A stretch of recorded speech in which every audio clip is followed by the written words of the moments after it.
All right, welcome to Week 2 Coffee with Coach. UAB is coming off a 52-42 victory over Alabama State, and they jump into conference play at Navy this Saturday, September 6th at 2:30 p.m. So with that, I'll kick it over to Coach Dilfer. Oh, thanks for being here. Obviously pleased we found a way to win our opener. There's a lot of good and a lot of bad, but as I've said, we know we're a team in progress and process, and we'll look to get better this week on the things that we weren't sharp on in the opener.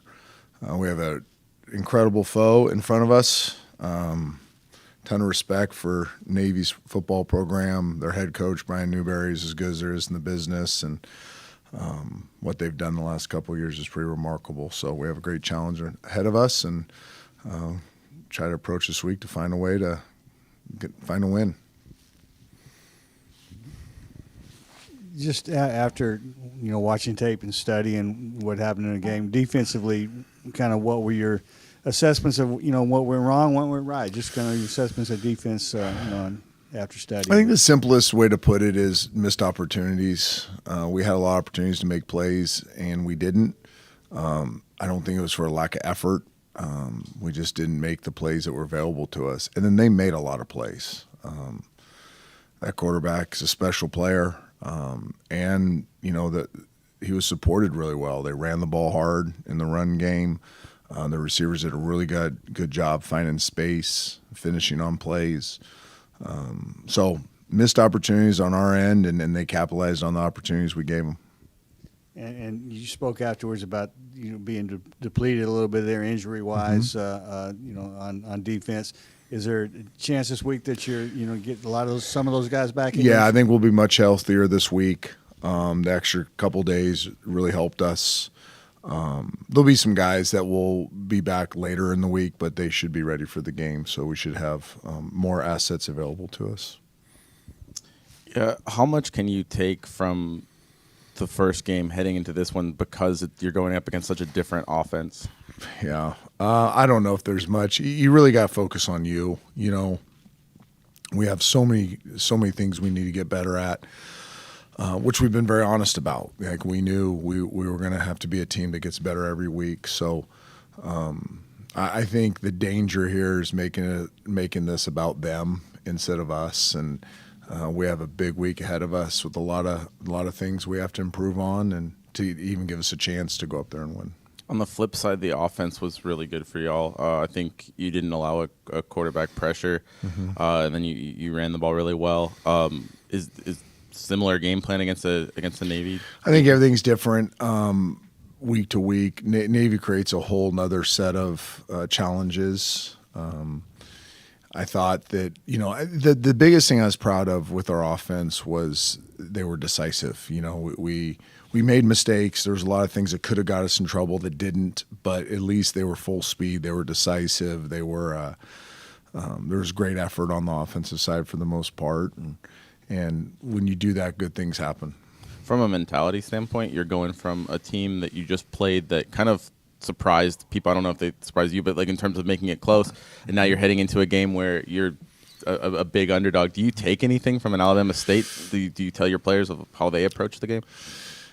I think there's a lot of different strategies how to handle these things, and there's probably a lot of good ones. I think for us, the challenge for me is to find the one that fits who we are. And to this point with this group, as we still learning each other, the best approach has been just to focus on us. The exterior stuff doesn't really add motivation, inspiration to this group. I think this group really wants to chase their best and be as good as they can be and see where the chips fall, and that's going to be the approach. I mean, there are unique challenges when you face Navy, but none of them matter schematically unless you're getting better at your technique. You're becoming a better player. You're better understanding what we're trying to accomplish. So if it starts with us versus us, then by the end of the week, you can, create a little more, hey, us versus us, but,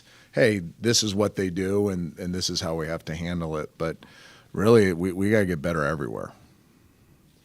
Coach, post-game, you talked about some of the differences you saw in that game, just the resiliency of your team after facing that adversity. Yeah. How have you thought about that some more since the game, and how exciting is that for you to see that in your group? Yeah, I was pleased, but again, I think it's a constant battle. You know, I talk about the battles all the time, and that the battle between the ears is the most difficult one.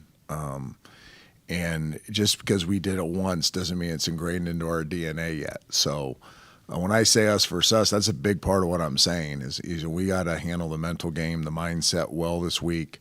We got to be prepared for the adversity that is guaranteed in this game. I always tell them a lot of bad stuff happens in football games, and in everybody's mind, you go in the game, oh, we're going to do this perfect, that's going to happen. Oh, your expectations get all crazy, and then you get punched in the face, and all the bad stuff starts happening. You need to mentally prepare yourself for the bad stuff that is inevitable, and then how you respond to that stuff is ultimately how you're going to be defined in a football game. So I think a big part of us versus us is making sure that our minds are sharpened and understanding what most likely will happen in this game from an adversity standpoint and handling it to the best of our ability. Coach, on Thursday you mentioned in the press conference you thought the offensive line had some missed assignments. Have you had a chance to go back on that film, and how can you guys improve on that? No, I'll say overall they played very well. They all the 5 stars received game balls. I don't do that all the time, but like the big pictures they played very well. But there were some simple things that we didn't ID correctly, we didn't fit correctly that with how we do things are paramount to our consistency. And I think they have a great challenge ahead of them this week with everything that Navy does to play at the same temperament but become more consistent in doing so. With Navy, with Blake Horvath, you know, you've obviously played him a couple times and watched him a lot, I'm sure. Kind of what makes him who he is, and kind of added to that is, you know, you're preparing for him, and then the Woodson kid goes 180 yards on 7 carries, you know, last week. How much more difficult does that make it preparing now for them? Well, I think we'll see both, you know, and I think even Blake would probably support that decision. To answer the first part of your question about Blake, he's a really, really fantastic player, and I think he gets pigeonholed as a triple option quarterback. I think he could play quarterback in a lot of different systems. He just is his skill set allows them to do so much, both in the triple game and in the spread game. He's a very accurate passer.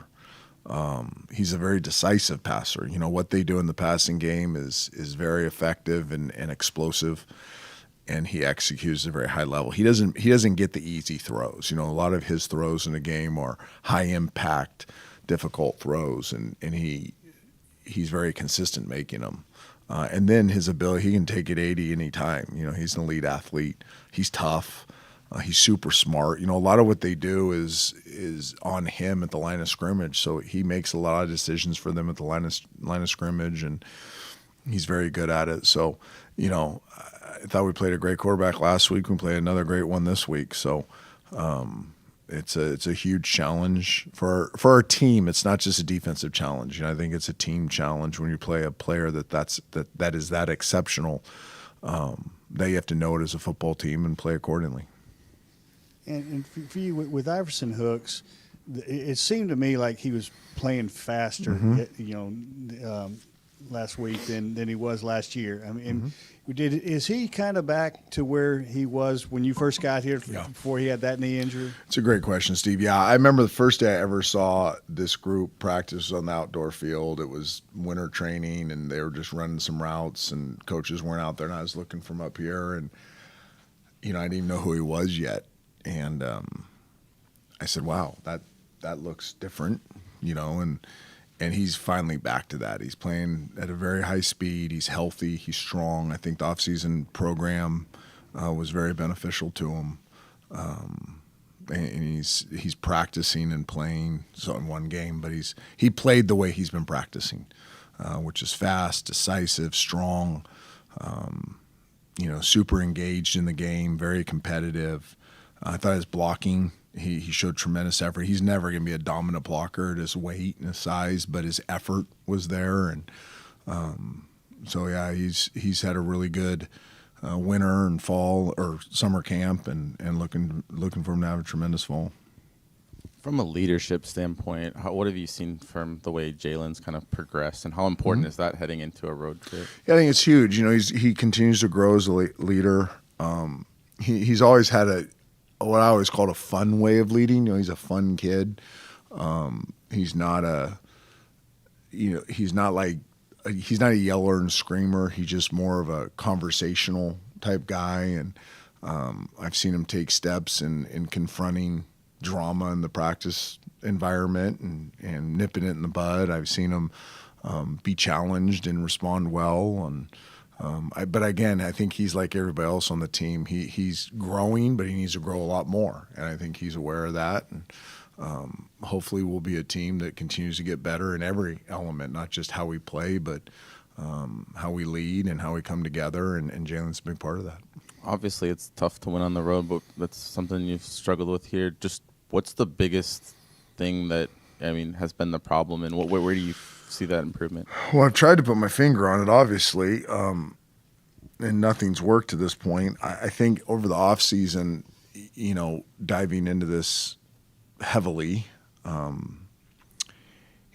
we have not played with the energy and effort and resilience that you need to on the road. So I think that part of it, creating how we travel, how we rest, when we finish the preparation, hopefully will give them a little more energy, a little more juice going into the game.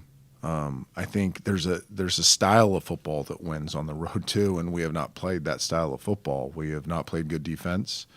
We have not run the ball consistently on the road, and we haven't finished drives. So, it's both.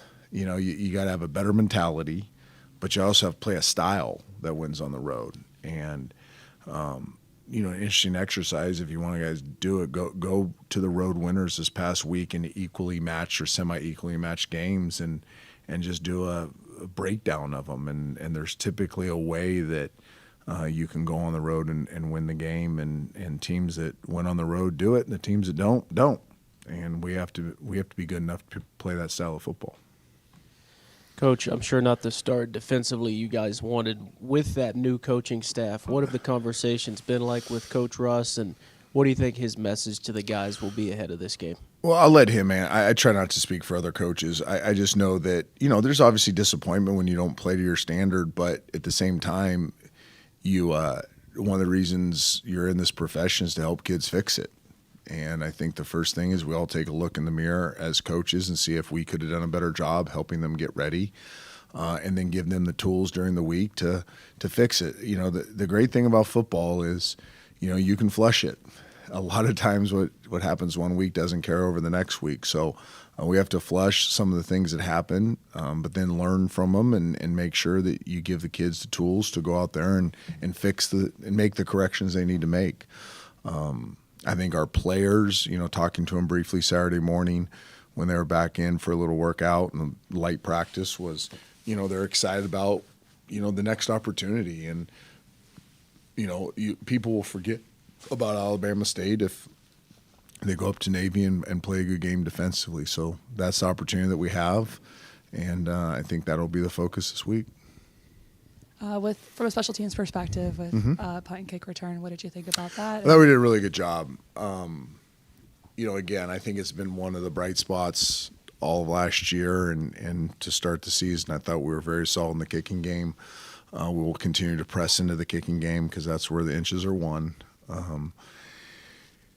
We had a really good Saturday. The one thing that I'm unrelenting on is that regardless, anytime we go to work, the special team starts the day, and it's a huge part of what we do. So John does a great job leading that. But I'll say this: John gets a lot of credit, and he deserves a lot of credit. But our entire coaching staff leans into it. It is an all hands on deck approach, and as I said in the press conference, we have lots of players that enjoy it. They take pride in it. And it's going to be something that we talked about, again, Saturday when we met. It's something that has to not just be good, it needs to become a great thing. And I think now the chase on teams is going from good to great. And sometimes that sounds really cool, but special teams is a thing that can break down. You can go from good to bad really quick too if you're not on top of it. So we got to make sure it's a point of emphasis this week, that our T's are crossed and our I's are dotted, and that we're taking an approach that, okay, we played well week 1, but week 2 has a different challenge, and we got to make sure we're buttoned up there. You spoke about kind of turning the page and moving on to the next one. As a coach, how different is it as a coach and as when you were a player, maybe to turn that page and to move on? Is it tougher as a coach? I think that, yeah, probably. As a player, I think you have control over it. Like you can fix things, and then you have control over the next opportunity. As a coach, you have all the power but no control. It's like we can give them good plans. We can address things we need to get better at. We can emphasize things we're good at. But again, it's really up to them to grasp hold of that information and go do it. So, yeah, I think it's much harder as a coach to I think the hardest thing that I found is not letting the worry and the fear and the anxiety of the bad things that could happen hijack your approach, because you want to come at it from a very optimistic, aggressive, attacking posture. And when you see habitual mistakes, when you see things that can be issues, the fear of those things crippling you. And I think all coaches struggle with this battle between can't versus can. Oh, we can't, or hey, we can and we will. And to me, that's been the biggest challenge as a coach is moving week to week, and not letting kind of that negative mindset take over. And after the game, you talked about with Javon Jackson, you weren't looking for a prima donna running back type thing. With the way that you guys use those 3 guys, how important is it that all 3 of those kind of accept that sort of attitude? I think Danny does a great job in that meeting room, making it about the group, not about one individual. And we're fortunate to have high character people in that room, all the way from coach down to player and support staff. So yeah, it's what I was looking for and how rooms are built. There's talent, obviously. That's a big part of recruiting, but the makeup of each player and how the room's made up, I think you have to be selfless in that room. They all know it. They all could be 1,000-yard backs. Right? They all know that. But we're better with all 3 of them being involved than we are with just one of them being involved. So, and I don't want to ignore Mari either. We call him Big Body. We do think he's going to help us win games. So you can even say it's a 4-headed monster. So it's super important, and we ask them to do so much. It's not like we have just the 3rd down back or just the inside zone back or just the scat back. We ask all 3 of them to be 3-tool backs. So they take great pride in that. There's always banter about, hey, let me have one of Solly's plays or let me have one of JJ's plays, and we do. They're all kind of interchangeable in a lot of what we do. So it's a position group we're going to lean on throughout the season offensively, and we expect them to play at a high level, and they can play faster and stronger and fresher, when they're changing time. So you get late in games and you have fresh legs at running back. Like Isaiah hadn't had a ton of touches, hadn't had a ton of snaps, and we put him in. I can't remember exactly in the game, but I went over to him on the side and said, now go close this thing, and he ran with tremendous violence and aggression and was really, if we get one little screen block correctly, he's going to pipe it for a touchdown. So, it was nice bringing in fresh legs in that time of the game as well. Is that the plan, is to go committee there? I mean, I'd imagine it gets a little bit tougher if Javon continues to get 10 yards of pop. Mm-hmm. Is it kind of per? Yeah, and I don't want to take anything away from Javon, but Javon also had 2 plays that were blocked perfectly, that it wasn't touched, that were explosive plays. So, yeah, I think it is. It's by committee, and we have equal trust in all three of them that, if we block it up right, if we fit it right, and they do their job, that they're going to have tremendous opportunities to make plays down the field. So we really don't have a designated role for any of them. It's more of a feel by really Mort, Danny, and I, collectively talking through it on the headsets, and then giving them just opportunities. Some of it's random. It's like, hey, let's go with Isaiah this series. Let's go with Sully this series. Just to kind of make sure they're getting the proper rest, so when they do go in there, they're fresh. And then we play some two-back stuff too, so there'll be opportunities for some two-back stuff where two of them are in the game. You had, I think, 8 of your 9 possessions go 8 or more plays. How important is that going to be against the Navy team that's probably going to try to grind you on the other side? And do you kind of maybe try to take some of you try to take some of the clock out just to give your offense or your defense a rest a little bit? So I've seen that strategy work, and I've seen that strategy backfire. So I think what you do is you go, again, it goes back, and you guys probably think I'm just giving coach speak, but it really becomes an us versus us. It falls into that bucket. If we do us well, we typically can march the football if we just play our style of football. If we get caught up in trying to be something we're not, is where we've made mistakes before. So if we have longer drives, now I think last year, I don't have the data in front of me, we had 3 long drives against them that ended in, I think, 6 points total between 3 drives. So it can backfire if you're not finishing. I really don't care how long the drives are if they finish in touchdowns. I try to keep it that simple. Like, I'll take a 1-play drive for a touchdown, and so would our defensive guys. I think the rest can be important at times, but more important than rest is points. And if you're scoring touchdowns, if you're finishing with touchdowns, I don't think the length of the drive has that much of an impact on the overall game. Last week I asked you about your shoes with the community service. Can you give us maybe a preview of what this I don't know what like this shoe is this week, actually. You can ask me late in the week. Okay. I honestly don't know what this week's shoe is, but they did look good. So I Also talk about with that with y'all's community service. Yeah. How much y'all do.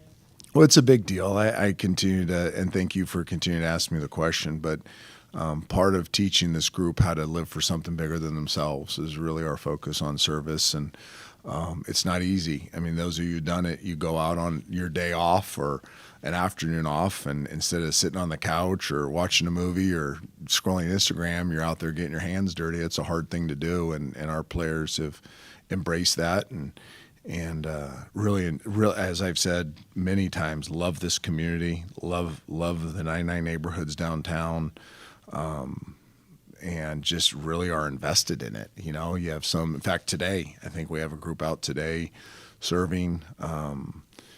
I think there's a group tomorrow afternoon after practice. So it's just something we take pride's the wrong word. We're invested in. It's just part of who we are, and a lot of these kids just really enjoy that as much as any other part of being a Blazer. Anything else? All right. All right, thanks, guys.